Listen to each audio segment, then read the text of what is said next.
बलूचिस्तान का नाम सुनते ही हमारे जहन में आता है ह्यूमन राइट वायलेशन जो लगातार पाकिस्तान कई सालों से वहां पर कर रहा है। क्या है सूरत हाल बलूचिस्तान की? हमारे साथ पीएम गवर्नर इन एग्जाइल बलूचिस्तान की नाइला कादरी बलोच हैं जो इस वक्त हमारे साथ यहां पर दिल्ली में मौजूद हैं।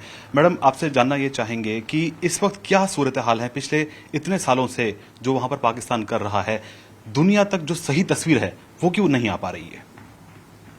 देखिए, दो रीजंस हैं। एक तो ये कि दुनिया तक आवाज़ तो पहुंच रही है और आज की जो टेक्नोलॉजी है उसमें ये सब कुछ छुपाया नहीं जा सकता जो वो हमारे साथ कर रहे हैं। यानी जब बलूचों के घर जल रहे हैं, गांव जल रहे हैं, बाग जल रहे हैं और जिंदा जलाया जा रहा है हमें, तो वो सब तो सर्वेलेंस में तो उनके आता है, उन्हें पता है। दूसरी एक रीज़न ये है कि थिक वॉल है, थिक ब्लैकआउट है मीडिया का। मीडिया को इजाज़त नहीं है, इंटरनेशनल मीडिया वहाँ जा नहीं सकता। पाकिस्तानी मीडिया आर्मी के कंट्रोल में है पाकिस्तानी, और जो बलूच मीडिया है, बलूच जर्नलिस्टों का तो उन्होंने कत्लेआम किया है। Baloch journalist, Baloch writer, Baloch artist, social media activist, कोई भी मिले उन्हें वो उसका मर्डर कर देते हैं। तो बलूच जो जिस हालत में है इस वक्त वो जेनोसाइड है। बलोच होना जुर्म है। आप बलोच हैं इसका मतलब ये कि पाकिस्तान को ये लाइसेंस हासिल है कि वो आपको कत्ल करे, आपके दिल जिगर आंखें निकाल कर बेचे, आपकी बहू बेटियों को उठाकर ले जाए, बलात्कार करे, रेप करे, आपके घर लूटे, आपकी दौलत लूटे, और उसको एक लाइसेंस मिला हुआ है बलूच को कत्ल करने का।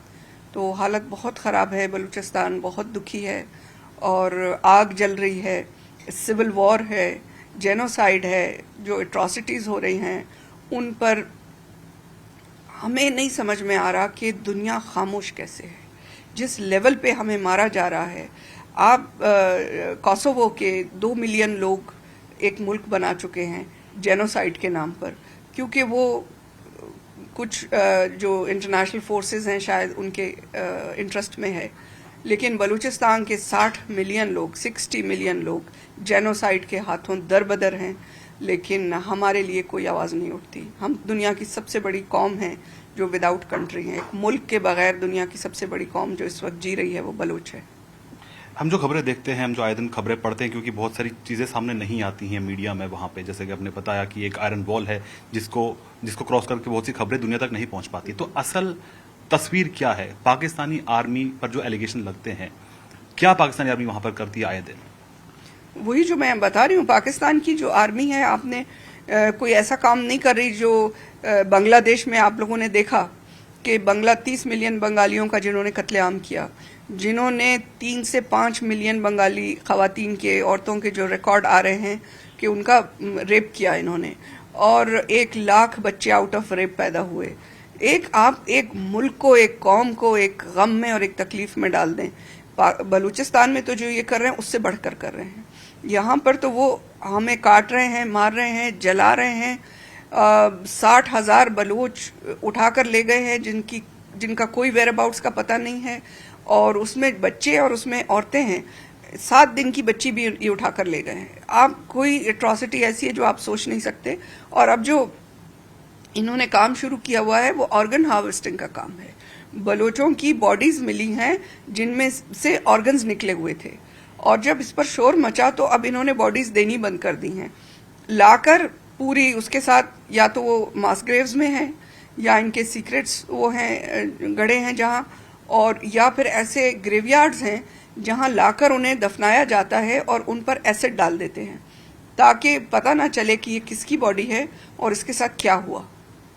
आप निश्तर हॉस्पिटल मुल्तान, जो पाकिस्तानी एक हॉस्पिटल है, उसकी छत पर 500 बलोचों की लाशें मिली हैं, और वो उनमें औरतें भी हैं, और उनके ऐसे जान सीने चिरे हुए थे जिसमें से ऑर्गन्स निकाले हुए थे। तो अगर हम बात करें पाकिस्तान की, तो पाकिस्तान एक बहुत बुरे दौर से गुजर रहा है। जो इकोनॉमिक क्राइसिस वहां पे हो रखे हैं, उनको आईएमएफ से लोन अभी हाल ही में एक किश्त उनको मिली है।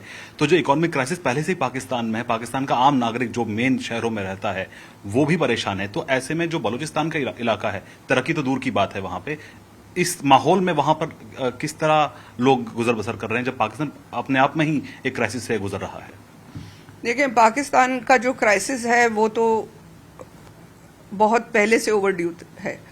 जो पाकिस्तान बनाया गया एक लेबोरेटरी के अंदर, एक आर्टिफिशियल मुल्क है, ये कोई नेचुरल वो तो है नहीं। इसको इसलिए नहीं बनाया गया कि ये एक मुल्क होता, ये बनाया गया है कि आर्मी का एक जो ग्रुप है जो किराए के फौजी हैं, जो कहीं जाकर भी किसी भी सिविल पॉपुलेशन को तबाह कर सकते हैं।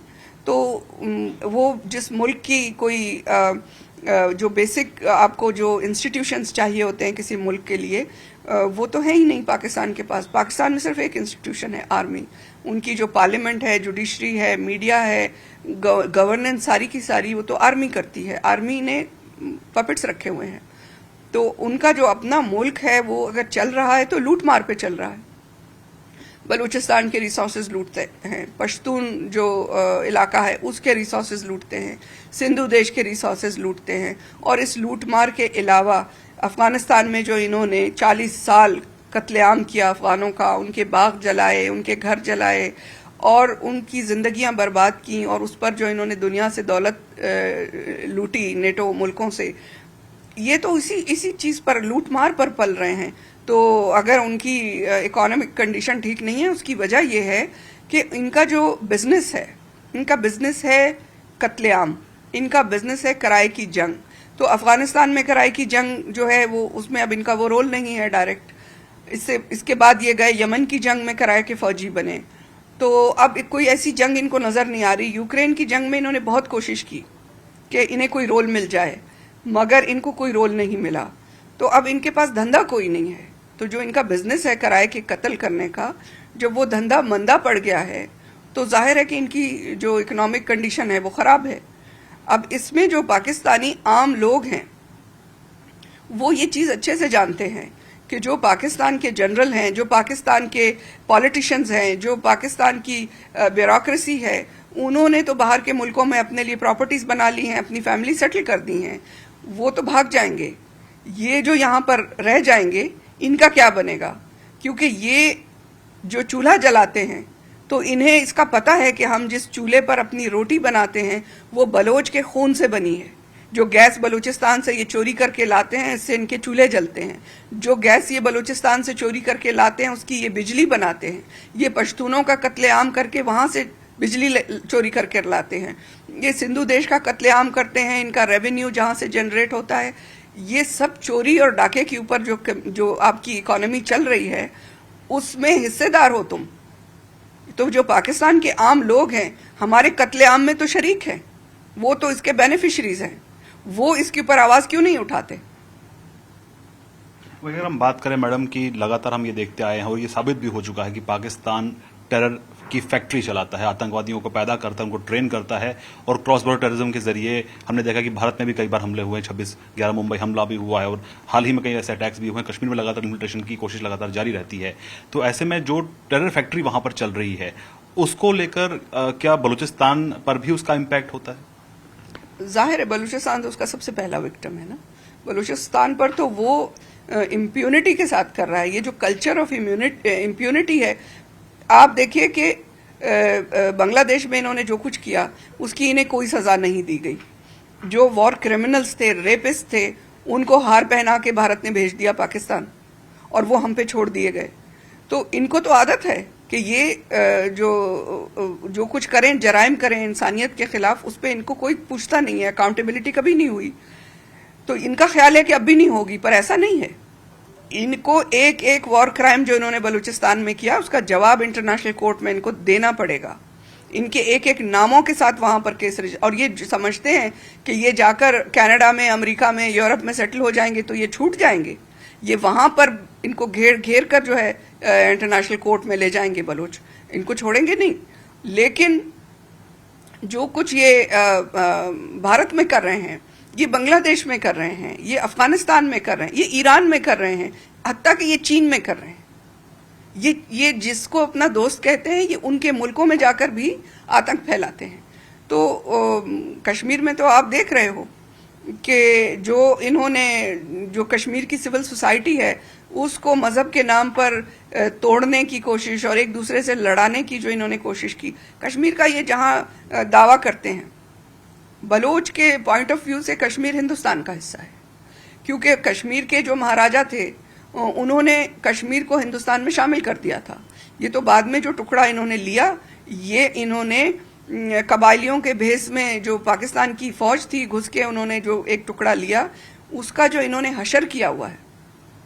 आपकी तरफ के जो कश्मीरी हैं उन्हें कितनी इन्फॉर्मेशन है इसकी हमें नहीं पता, लेकिन जो पाकिस्तानी ऑक्यूपाइड कश्मीर है वहां से कश्मीरी इन्होंने निकाल दिए हैं। कश्मीरी पाकिस्तान के होटलों में बर्तन धो रहे हैं, बहुत लो पेड मजदूरियां कर रहे हैं, और कश्मीर से उन्हें निकालकर कश्मीर में इन्होंने पंजाबियों को सेटल कर दिया है, उन्हें कश्मीर की आईडीज दे दी हैं, और वहां से मिनरल्स लूट रहे हैं, पानी के रुख बदल रहे हैं, जंगल काट रहे हैं, और वहां पर इन्होंने जो टेररिस्ट गैंग्स हैं उनको इम्प्लांट किया हुआ है।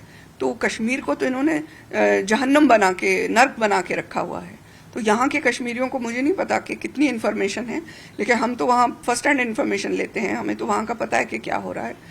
तो इन्होंने कश्मीर का एक कार्ड बनाया हुआ है जिस पर ये एक लूट मार मचाई हुई है इन्होंने। कोई ऐसी जगह नहीं जहां ये लूट मार ना करें। जो इनके कंट्रोल में जो जगह आती है या वहां से सिर्फ लूट मार करते हैं। हमने मैम ये भी देखा है कि बहुत सी ऐसी आवाज़ें हैं कश्मीर में, हिंदुस्तान का जो कश्मीर है वहाँ पर बहुत सी ऐसी आवाज़ें उठती हैं जो बार बार ये कहती है कि हमें पाकिस्तान से बात करनी चाहिए, और हालांकि भारत सरकार का स्टैंड रहा है कि जब तक आतंकवाद के खिलाफ ठोस कार्रवाई नहीं होगी हम बातचीत नहीं करेंगे। तो ऐसे हिमायती लोग जो लगातार पाकिस्तान से बातचीत की बात करते हैं, उनके लिए आपका क्या मैसेज है? पाकिस्तान से तो बात करने का कोई तुक नहीं बनती। देखिए, क्रेडिबिलिटी किसी मुल्क की ना हो।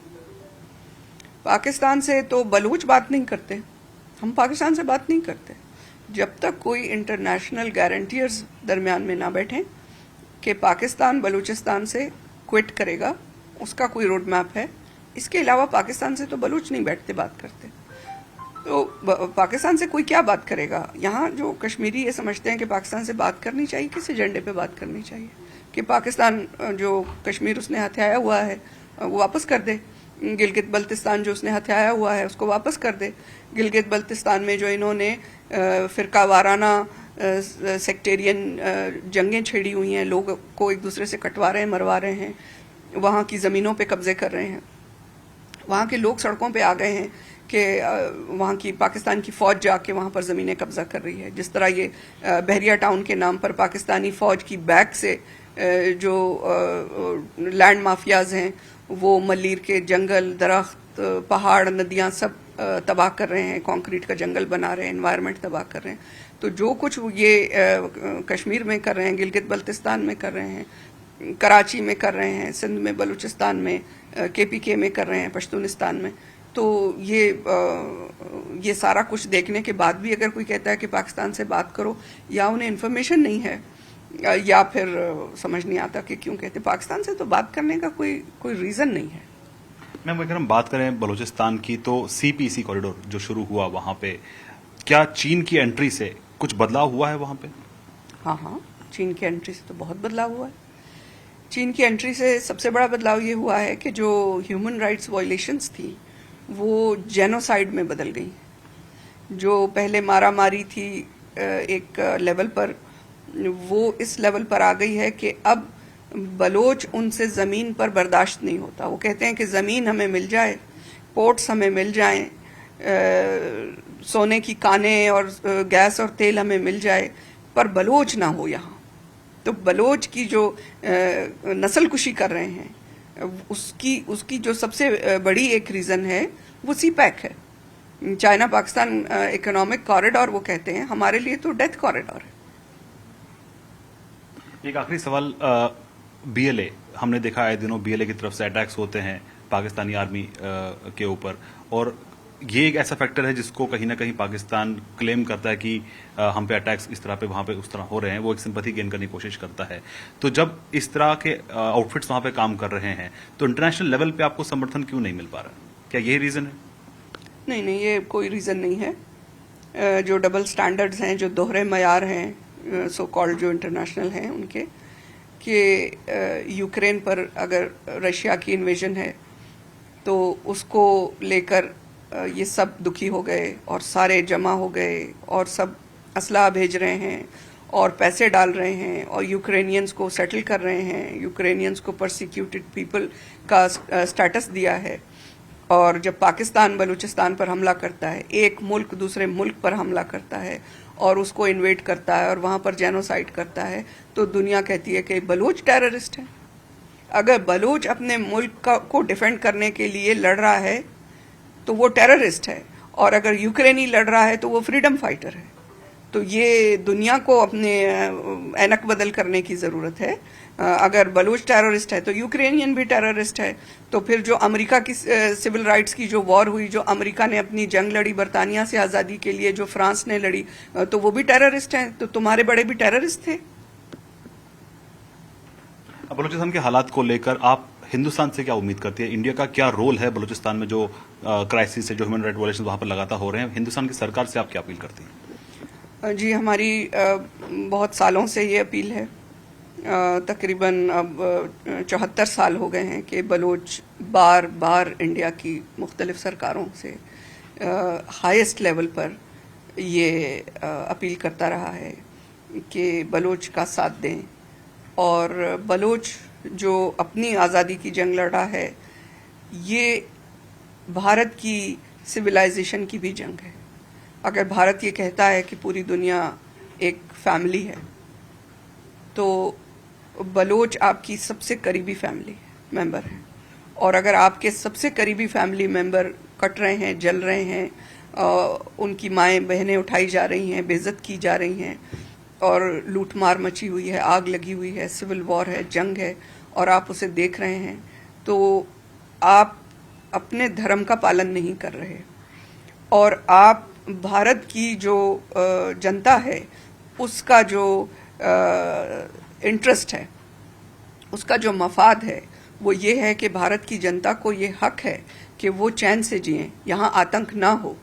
तो जो आतंक बलूचिस्तान और भारत दोनों को तकलीफ दे रहा है, तो उसको ख़त्म करने के लिए आप और कुछ ना कीजिए, आप यूनाइटेड नेशंस में हमारा साथ दीजिए।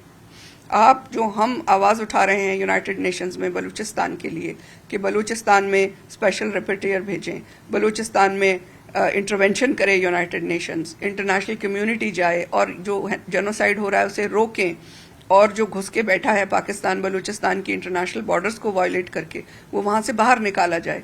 ये इसमें से कोई ऐसी डिमांड नहीं है जो इंटरनेशनल लॉ के खिलाफ हो, कोई ऐसी डिमांड नहीं है जो इंसानियत के खिलाफ हो, जो वायलेंस हो। ये सब की सब पीसफुल डेमोक्रेटिक इंटरनेशनल लॉज के अकॉर्डिंगली डिमांड्स हैं। और इसमें इसको ज़्यादा सीरियस बनाया जा सकता है, इसको ज़्यादा पावरफुल बनाया जा सकता है अगर हमारे जो भारत है या जो और जो ऐसे देश हैं जो समझते हैं कि आज़ादी और इंसानियत एक एजेंडा है, तो वो इसको बहुत सीरियसली और बहुत पावरफुली हमारे लिए आगे बढ़ा सकते हैं। हमसे बात करने के लिए बहुत बहुत शुक्रिया। तो ये थे नायला कादरी बलोच। कैमरा पर्सन जगदीश के साथ शैलेंद्र वांगू, न्यूज़ 18 नेटवर्क, नई दिल्ली।